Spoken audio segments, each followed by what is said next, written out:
Hello दोस्तों, स्वागत है आपका अपने यूट्यूब चैनल सर्जिकल करियर में।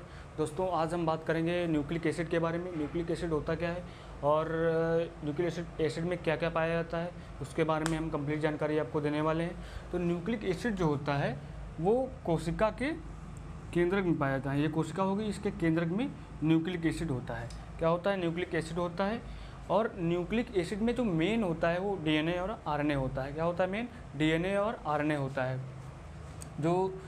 और डीएनए का फुल फॉर्म होता है डीऑक्सीराइबोन्यूक्लिक एसिड और आरएनए का फुल फॉर्म होता है राइबोन्यूक्लिक एसिड। क्या होता है? डीएनए का फुल फॉर्म जो होता है डीऑक्सीराइबोन्यूक्लिक अम्ल होता है और आरएनए का भी फुल फॉर्म होता है राइबोन्यूक्लिक अम्ल होता है। तो डीएनए और आरएनए से क्वेश्चन बनते हैं। सबसे पहले क्वेश्चन बनता है डीएनए और आरएनए किसके हिस्सा होते हैं। जो डीएनए और आरएनए होते हैं वो किसके हिस्सा होते हैं? तो होते हैं वो न्यूक्लिक एसिड के। किसके होते हैं? न्यूक्लिक एसिड के हिस्सा होते हैं। और डीएनए का पहली बार अवलोकन यानी फर्स्ट टाइम जो डीएनए को देखा था वो वैज्ञानिक थे कार्लसबर्ग जो वैज्ञानिक थे उन्होंने डीएनए को पहली बार देखा था। क्या नाम था वैज्ञानिक का? कार्लसबर्ग। ये जो वैज्ञानिक थे इन्होंने डीएनए को पहली बार देखा था। और जो डीएनए का जो स्ट्रक्चर था, जो डबल हेलिक्स जो स्ट्रक्चर था वो किसने दिया, जिसके बाद में हम लोग जान पाए कि डीएनए का स्ट्रक्चर कुछ द्विकुंडलित होता है। अगला क्वेश्चन जब ये पूछा जाता है कि डीएनए का मॉडल या स्ट्रक्चर किसने दिया था। जो डीएनए का स्ट्रक्चर था वो थे वाटसन और क्रिक जो वैज्ञानिक थे, इन्होंने डीएनए का स्ट्रक्चर दिया था। जिसके बाद हम लोग जान पाए थे कि डीएनए का स्ट्रक्चर कुछ ऐसा होता है, यानी द्विकुंडलित होता है। इसका स्ट्रक्चर जो होता है वो द्विकुंडलित होता है। इसके बारे में वाटसन और क्रिक नामक वैज्ञानिक ने बताया था कि जो डीएनए होता है, डीएनए का स्ट्रक्चर जो होता है वो द्विकुंडलित होता है। और नेक्स्ट क्वेश्चन पूछा जाता है कि डीएनए आरएनए जो होते हैं वो सेल में तो पाए ही जाते हैं, सेल के अलावा ये कहाँ पाए जाते हैं? जो डीएनए और आरएनए होते हैं वो सेल के अलावा और कहाँ पाए जाते हैं?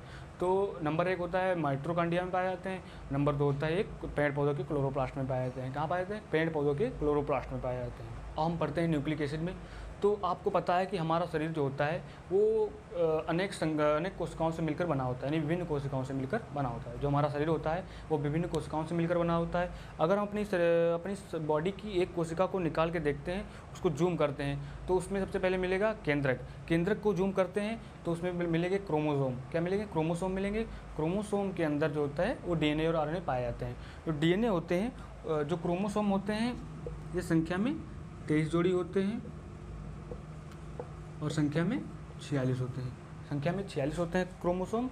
और जो ये अक्सर जोड़ा में पाए जाते हैं, तो इसलिए मैंने जोड़ा में भी बनाया इसको, जोड़ा में पाए जाते हैं। जो क्रोमोसोम होते हैं इनको जो खींचा गया, जो लच्छे के समान जो आकृति दिख रही थी, इससे हम डीएनए कहते हैं। क्या कहते हैं? डीएनए कहते हैं इसको। फिर एक वैज्ञानिक आया, वैज्ञानिक हैंसन, जो इसमें और भी खोजबीन की। तो उन्होंने जब और इसको खींच दिया तो ये जो आकृति आपको दिख रही है जीन, उन्होंने जीन की खोज की इसमें। जो और खींच दिया तो वो जीन हो गया, ये जीन।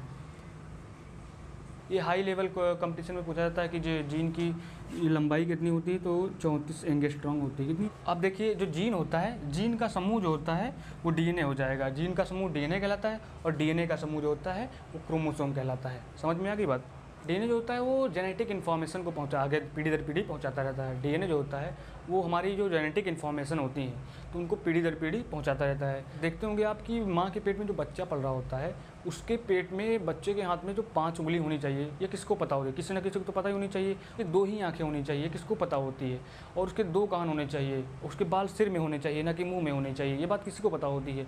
और उसके 2 ही हाथ होने चाहिए, ये बात किसी न किसी को तो पता ही होनी चाहिए। तो वो जो पूरे ग्रुप की इन्फॉर्मेशन होती है वो डीएनए रखता है अपने पास। तो कभी कभी डीएनए में गलत इन्फॉर्मेशन पहुँच जाती है। जैसे किसी किसी की देखिए 6 उंगली हो जाती हैं, मतलब 6 उंगली हो जाती हैं, और किसी किसी की देखिए 3 आँखें हो जाती हैं। तो ये जो होती है ये डीएनए की जो इन्फॉर्मेशन, गलत इन्फॉर्मेशन पहुंच जाती है इस डीएनए के अंदर। डीएनए होता है, इसमें अगर कोई गलत इन्फॉर्मेशन पहुंच जाती है डीएनए से होती हुई जीन तक, तो ये पीढ़ी दर पीढ़ी भुगतना पड़ जाता है। फिर मतलब सबको, या फिर जिसके 6 उंगली हैं उसकी पीढ़ी में 6 ही उंगली होंगी। जो आरएनए का स्ट्रक्चर होता है तो एक कुंडलित होता है। कैसा होता है? एक कुंडलित होता है। इसका स्ट्रक्चर एक कुंडलित होता है। वो होता है कि डीएनए जो होता है वो डबल हेलिक्स होता है, यानी रस्सीनुमा आकृति उसकी होती है। तो डीएनए का जो बाहरी स्ट्रक्चर होता है इसे हम क्या कहते हैं? न्यूक्लियोटाइड कहते हैं। जो डीएनए का बाहरी स्ट्रक्चर होता है इसे न्यूक्लियोटाइड कहते हैं। और जहाँ पे न्यूक्लियोटाइड जो होते हैं आपस में मिलते हैं उसे हम क्या कहते हैं? क्रोमेटिन कहते हैं। और जो आरएनए होता है वो सिंगल हेलिक्स होता है। अपने नेक्स्ट पार्ट में, तब तक के लिए जय हिंद।